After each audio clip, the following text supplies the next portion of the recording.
Radhe Radhe everyone. গতকাল ছিল জন্মাষ্টমী আর আজকে হচ্ছে জন্মাষ্টমীর পারনা মানে নন্দুৎসব। পাশাপাশি আমাদের ইসকনের প্রতিষ্ঠাতা আচার্য শ্রীল প্রভুপাদের শুভ আবির্ভাব তিথি।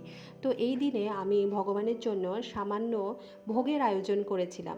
তো দেখে নাও আমার ভোগের থালাতে কী কী ছিল। করলা আর আলু ফ্রাই করেছিলাম, কাঁকরোল ভাজা করেছিলাম, বুটের ডাল ছিল, কচুর শাক, আলু আর পনিরের রসা আর পায়েস।